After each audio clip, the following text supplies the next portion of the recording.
Hey, what up ladies and gents, your favorite Asian robot right here, hopefully your favorite Darktide YouTuber, and today the walk is going to decide which is the best dueling sword for the Psyker.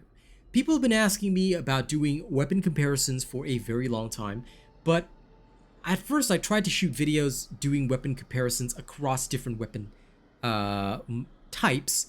Then I realized that doing that is not really effective because the weapon types are always in flux. With every patch, right, if they do some balancing changes, then one weapon is going to go up, one weapon is going to go down, etc, etc, so on and so forth.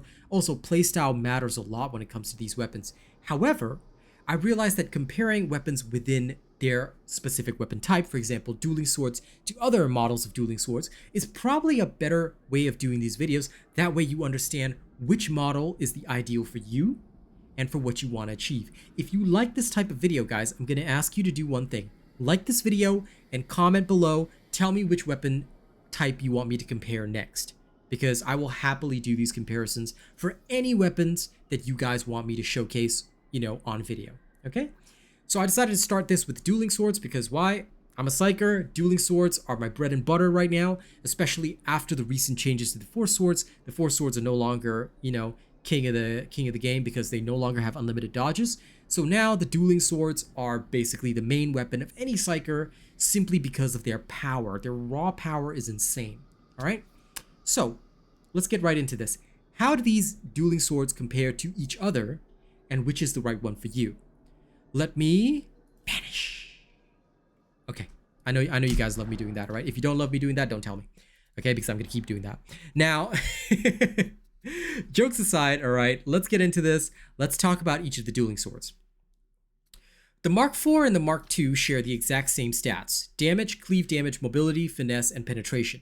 The Mark V is different because it replaces cleave damage with defenses, all right? There's something very interesting about this, which I'll go through in a little while, okay? There are some things that I haven't been able to test entirely on my own, and I would like to ask you guys to help me out if you guys know more, or if you guys can prove it in a different way that I can, all right? Okay, let's first get started with the easy ones. The Mark IV and the Mark II share the exact same stats. Damage is damage, all right? It affects your light attack damage and your heavy attack damage. You always want to roll this as high as possible so that you deal the most damage possible. Mobility affects your sprint speed, dodge distance, and dodge limit. This is the same across the board for all swords. Finesse affects your weak spot power and your light attack critical and heavy attack critical hits. All right? Basically, the more finesse you have, the more damage you deal when hitting a weak spot. It also affects your attack speed for the light and heavy attacks, so the more finesse you have, the better. Penetration only affects your damage versus flak armor and carapace armor. It affects the modifier for your light and heavy attack versus these two armor types, and this is how you can deal massive damage to armored targets. Okay, a high penetration stat allows you to deal with maulers as well as crushers a little more easily than you would without this stat. Okay. Cleave damage affects your damage versus flak armored, unarmored, and infested targets. This is mostly used against poxwalkers and groaners. All right. So if you have a higher cleave damage, then the damage delivered to additional enemies hit beyond the main target will be increased. Okay, especially against unarmored targets, which is at 68% cleave damage, is already at 132%. So it's the Mark IV dueling sword and the Mark II dueling sword are pretty good at cutting through multiple targets. Wow, my mouth did not want me to pronounce that. The Mark V dueling sword, on the other hand, is only capable of striking a single target. Why? Because it does not have cleave damage. That being said, it replaces cleave damage with the defenses stat, which gives you which lowers the cost of your sprinting, lowers the cost of your pushing. Okay. It increases your dodge distance, which you can see up here. Okay, this one's got 15%, but if you look at any of the other swords, like say the Mark II, 7.9 with a 79 mobility stat, yeah? So this is increased by defenses, and it also apparently gives you an additional dodge limit. Now, funnily enough, it'll show the dodge limit as 5, okay? Despite the fact that mobility and defenses both have a dodge limit of 5, okay? Due to this, I am not quite certain because okay, let me show you. I've currently equipped the Mark V dueling sword, right? And normally, after 5 dodges, your dodge will slow down. I don't know if it's because of the dodge distance on this or if I'm not pressing the button fast enough, but it seems to me that my slow dodges don't consistently happen after 5 dodges. If anyone can prove that this has only 5 dodges, please let me know, because it's a lot easier to prove it on the other models of dueling swords, such as the Mark V. Okay, let's go all the way to this side of the map. Yeah. Okay, once we've changed over, 1, 2, 3, 4, 5. Then it's like sort of slows down after that. You get like this slower, ineffective dodge. So please do let me know if you guys do your own testing on the Mark V. Let me know if the dodge limit is genuinely 5. Yeah, because it seemed a bit inconsistent for me, but I can't tell if I'm just bad at pushing the button or whatever, because, you know, I test results by seeing it. Some people may use mods. If you guys use mods and can tell me, you know, please go ahead. All right. I tend not to showcase mods in my videos because that way it's easier for people on console. They see the same things that I'm seeing, right? Okay, so now that we understand the different stats between the models of dueling swords, let's talk about the attack pattern. Each dueling sword has its own attack pattern, which you guys might want to be familiar with, okay? If you inspect the weapon, you'll be able to see the light attack chains as well as the heavy attacks. For the Mark IV dueling sword, you've got assassin light attacks and strike down heavy attacks, all right? These assassin heavy attacks are fast attacks targeting one enemy and are efficient on weak spots. This is bullshit because, quite literally, now we've equipped the Mark IV. If I were to run over to this horde of enemies right now, I can easily strike more than one target, as you can see. So that is what cleaving attacks do. Cleaving attacks can strike more than one target, okay? For the Mark IV, its attack pattern is so simple, all right?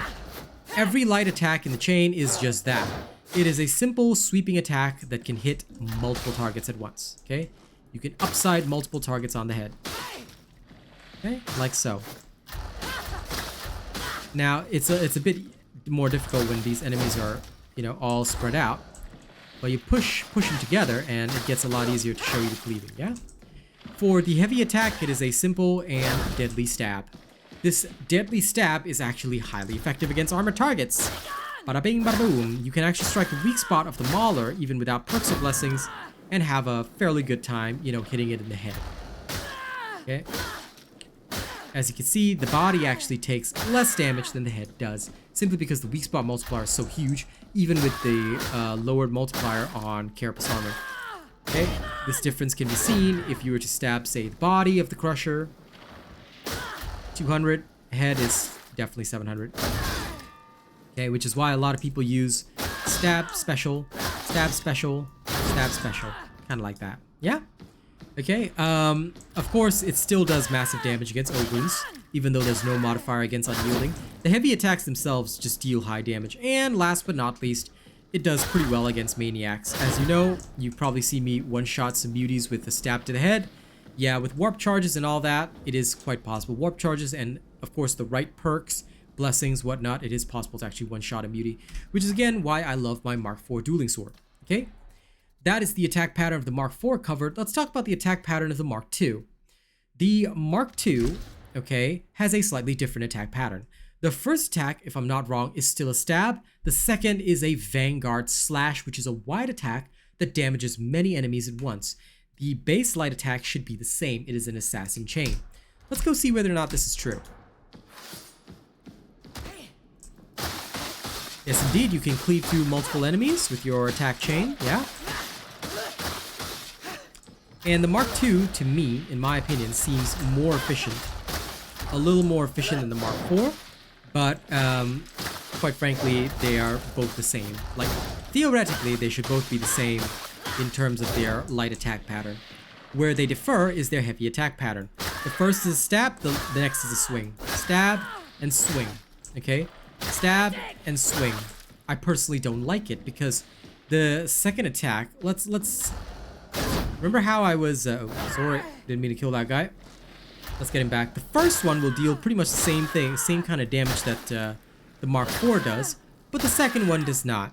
This makes it a lot more difficult to use the stabbing chains to deal with armored targets. Okay, well, the Mark IV succeeds in bursting through armored targets really easily and, you know, dealing with crushers and all that. The Mark II doesn't really do that very well for me. The other thing is that if you try and hit a mutie, yeah, the stab is a little bit harder to deal with than the Mark IV. Again, I don't know why. Even if you first attack, like, it has this odd thing where it doesn't really hit the head unless it's at a specific spot. So it has to sort of go kind of like that and then like that. But it has more difficulties killing muties in my opinion, so that is the reason why I personally do not like the Mark II. Its attack pattern does not suit me. Its attack pattern seems to me a little bit weirder, so the Mark II has never been one of my favorites. Now, some of the damage differences can also be explained by the fact that this has 5% less damage than the Mark IV does, okay? But honest to God, the attack pattern also plays a huge part.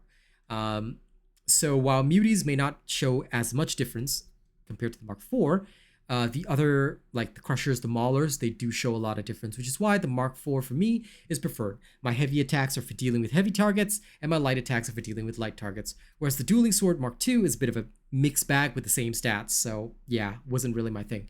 The push attack, by the way, sorry guys, I almost forgot to show you this. The push attack, just so you know, is the same. Okay, that's the Mark IV, that's the Mark II push attack, and the Mark IV push attack, my apologies, is the same as well. Well, actually, no, I should say that. The Mark IV is a upward swing, okay, whereas the Mark II is a downward cut. Still relatively the same, nobody really uses them, but I guess you could if you really wanted to. The Mark II is a downward cut instead. The upward swing is a bit more awkward to hit the head with, but again, like I said, push attacks don't really happen with this. You can use them mostly to push, but nobody really does the push attack, okay? The special attack remains the same. Mark II special attack is a stab, okay? Just thought I'd go through that again. All right, last but not least, the Mark V. Now, the Mark V, if we equip it and go through the stats, is... Sorry, if we go through the attack pattern, we've already gone through the stats, right? The attack pattern is strike down, okay, for the heavy attacks, and its light attacks are assassin, assassin, and strike down. However, as you know, this doesn't have any cleave, so if we were to go up to these targets and try to cleave through them, no matter what, you will generally only hit one target, okay, unless they are very, very closely bunched. Furthermore, the damage has no multiplier with the cleave damage, so this is more suited for butchering one target effectively. Alright? It's not as suitable for multiple targets, as you can see. Even against the most basic targets, it can suffer a lot. Okay, but single target is pretty great. And in terms of the attack pattern, although it's strike down, it's not a stab. It is quite literally a strike down. Okay? The strike down itself can hit multiple targets, but again, this doesn't have cleave, so the second target isn't going to take as much damage as the first. Okay? So just be aware of that. Now, if we were to test it against armored targets, it's okay-ish, but as you can see, it's about half the damage that we got. Sorry, let me just kill this Mauler slowly. It's about half the damage, roughly, that we got with the stabs instead. This makes the Mark V less suitable for anti-armor, although it can still do that job pretty well. When it comes to muties, you will get generally decent mileage on their heads, but you will have a lot more trouble doing the one-shots compared to the Mark IV, and the strike down itself, well, if you were to hit the back... Okay, sorry about this. If you were to hit the back, it can be a lot more difficult to kill the mutie. But that being said, hitting its head is a lot easier than with the Mark II. I don't know why, but this actually makes it quite easy to hit the mutie's head with the right strike down pattern. Okay, so honestly, the pattern is probably a lot worse against armored targets, but decent enough against muties. So, in conclusion, right, which dueling sword is truly the best? In my opinion, the reason why I like the Mark IV the best out of all of these is simply because its pattern makes it really easy to kill targets. Alright, whether the target is armored or not, it is very easy to target and strike the weak spot with a lunging stab that works very efficiently. Alright, in the field, you don't have time. Time is the greatest and most important thing, and also, take note of the range on the stab. The stab has a very, very long range, which makes taking out muties really easily. Did I just say it makes taking out muties really easily? It makes taking out muties really easy, alright? You can also stab the side and the back, and if you happen to get a crit, which is fairly easy with this, you can still deal quite a phenomenal amount of damage compared to the strike down, which doesn't really do as much damage. Keep in mind that, if I'm not wrong, the one with the strike down has a higher damage level than this. It's 5% higher than my Mark IV, but it's not doing as much damage. So in conclusion, this is why I like the Mark IV dueling sword out of all of them. Now, the Mark V does have an amazing defense stat though, which is a little bit slept on because a lot of people don't realize that the additional dodge distance, assuming that you're not really using this for most targets, right? The additional dodge distance of the Mark V can help you cover an amazing amount of ground. You could theoretically face your back toward an objective and use and abuse the dodges to travel a pretty far distance pretty fast, alright? Which is kind of hilarious to see. But realistically, it's mostly used in the field to give you very, very good amounts of space, especially by creating some distance between yourself and the target, alright? So the Mark V is mostly a defensive weapon, and people use it as such. For me, the Mark IV is the offensive choice, and as you know, I always prefer a rapid, deadly offense. Okay? That brings us to the end of this video. Thank you so much for watching this. We hope it was useful for you. If you guys would like me to do comparisons between any of these other weapon types, alright, whether it's a ranged weapon, whether it's a close combat weapon, I leave it up to you. You tell me in the comments and we'll go from there. Thank you very much. Don't forget to like, share, and subscribe if you enjoy my content, if you enjoy what I do. Alright, that's all you gotta do. Like, share, and subscribe. The more you do, the more the word spreads, the more people come to the robot. Alright? Now, we also have to thank all the top people for October who have made all these amazing videos possible. Let's start with October's bigwigs. Top tipper Reserve Archer 124. Our top tipper list consists of Bravo, Vazgen. Our top super chatter is Jason Kun. Our top super chatter list contains Oracle Blade, Death Dawning 982, Dookie, Strix, HD Pork, Necron Sage, John Taylor, Nightshade, and Who's Poppin'? Thank you very much. Our top channel membership gifter is Nightshade. I appreciate all that. Now, let me also thank the lovely channel members who make all these videos possible. All right, starting right at the top, let me thank our top channel member right now is Death Dawning 982 with Plus Ultra. Our prestige robots are Yuri, Jason Kun, Jerry Fast, Rogue Assassin, and Zach MG. Thank you guys so much for all you do. Thank you to our honored robots as well. Thank you to Day, Atomica, Emix, Jord Rakost, Cordova, Yabs, Nightshade, Devin Lashin, Mookie Mocha, Rena, Chase Taylor, Nathan Strong, Lady Neo, Joey Danze, Sayed Assad, Coda CMF, Kami SMH, Conrad C, and Benjamin Savage. I appreciate all of you guys so much. Thank you to all of our cool and weird bots as well. And I'll see you guys on the next one. Happy Halloween, guys. Catch you later.